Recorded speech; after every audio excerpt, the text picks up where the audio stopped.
안녕하세요. 오늘은 히브리서 8장을 묵상해 보려고 합니다. 그럼 이제 말씀을 한번 읽어볼까요? 요점을 말하면 이렇습니다. 우리에게는 이와 같은 대제사장이 계십니다. 그분은 하나님 오른편에 권위 있게 앉으셔서 하나님께서 세우신 단 하나의 참 성소에서 예배를 주관하십니다. 대제사장에게 맡겨진 임무는 예물과 제물을 바치는 일입니다. 그것은 예수의 제사장직도 마찬가지입니다. 만일 그분께서 땅에 매여 계신 분이라면 제사장조차 되지 못하실 것입니다. 율법에 명시된 예물을 바치는 제사장이라면 이미 많이 있어서 그분을 필요로 하지 않을 것입니다. 이 땅의 제사장들은 하늘에 있는 참 성소에서 무슨 일이 일어나는지를 보여주는 단서에 지나지 않습니다. 모세가 하늘에 있는 참 성소를 언뜻 보고 장막을 지으려고 할 때 하나님께서 이렇게 말씀하셨습니다. 너는 산에서 본 모습 그대로 주위에서 짓도록 하여라. 그러나 예수께서 맡으신 제사장 직무는 다른 제사장들이 맡은 직무보다 훨씬 뛰어납니다. 그것은 그분께서 더 나은 계획에 따라 일하시기 때문입니다. 만일 첫 번째 계획인 옛 언약의 효력이 있었다면 두 번째 계획은 필요하지 않았을 것입니다. 그러나 우리가 아는 것처럼 첫 번째 계획에 결함이 있었으므로 하나님께서 이렇게 말씀하셨습니다. 조심하여라. 그날이 오고 있다. 그날에 내가 이스라엘과 유다를 위한 새 계획을 세울 것이다. 내가 그 조상들의 손을 잡고 이집트에서 인도에 나왔을 때 그들과 세웠던 옛 계획은 내버릴 것이다. 그들이 계약을 지키지 않아 내가 그들에게서 고개를 돌려버렸다. 내가 이스라엘과 세우려는 새 계획은 종이에 쓸 수도 없고 돌에 새길 수도 없는 것이다. 이번에는 내가 그 계획을 그들 속에 써주고 그들 마음에 새겨줄 것이다. 나는 그들의 하나님이 되고 그들은 내 백성이 될 것이다. 나를 알기 위해 학교에 다니거나 하나님에 관한 5가지 쉬운 가르침 같은 책을 사보지 않을 것이다. 작은 자나 큰 자나 낮은 자나 높은 자나 모두가 나를 직접 알게 될 것이다. 그들의 죄가 영원토록 깨끗이 씻겨지고 너그럽게 용서받음으로 나를 알게 될 것이다.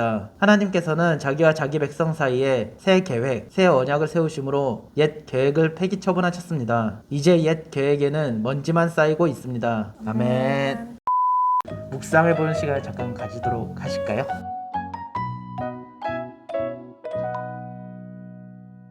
그럼 묵상 다 하셨나요? 네네. 그렇다면 민경자매 어떤 거 이렇게 느끼신 거 있으신가요? 저는 대제사장직에 대한 이야기가 나오면서 모세 이야기가 잠깐 나와요.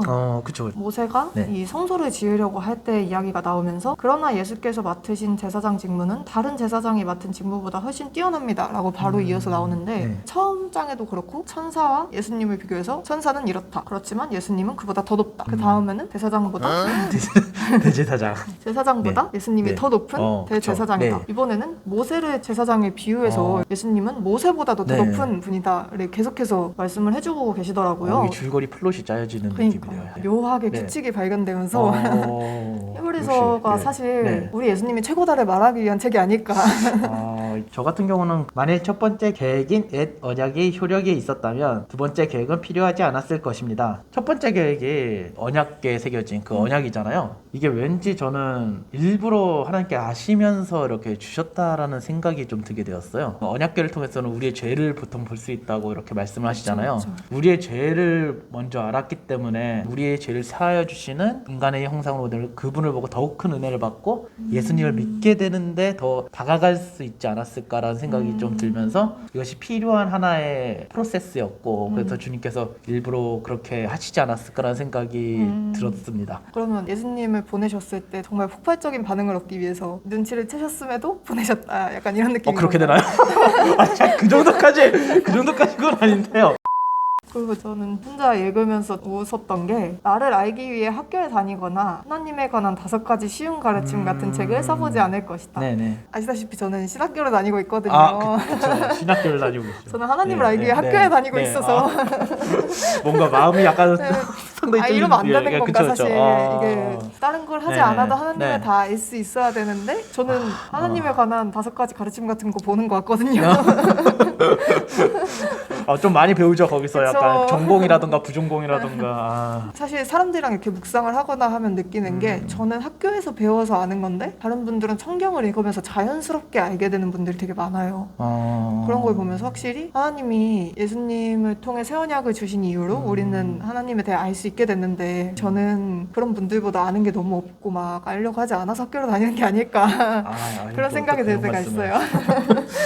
그 다음에 저는 느낀 것이 뒷부분에서 작은 자나 큰 자나 낮은 자나 높은 자나 모두가 나를 직접 알게 될 것이다. 그들의 죄가 영원토록 깨끗이 씻겨지고 너그럽게 용서받음으로 나를 알게 될 것이다. 작은 자나 큰 자나 이제 모든 사람들이란 거잖아요. 이거 그냥 제 자신의 뇌피셜이긴 한데 세상에서 많은 다툼이나 그런 게 많이 일어나고 하는 거는 결국 서로 간의 이해관계 때문에 많이 일어나는 부분이 크다고도 생각을 하는 부분이 있어요. 근데 예수님을 통해서 그 안에서 하나가 된다면 그러한 모든 다툼이나 그런 것도 없어질 수 있지 않을까 이런 생각도 들었고요. 잠깐만 컷! 여기까지가 저희들이 묵상한 내용이었는데요. 보고 계신 분들 어떻게 느끼셨나요? 여러분들의 묵상 내용을 저희에게 알려주시고 싶으시다면 댓글로 남겨주시면 감사하겠습니다. 다음 주 이 시간에는 히브리서 제9장의 내용으로 찾아뵙도록 하겠습니다. 안녕.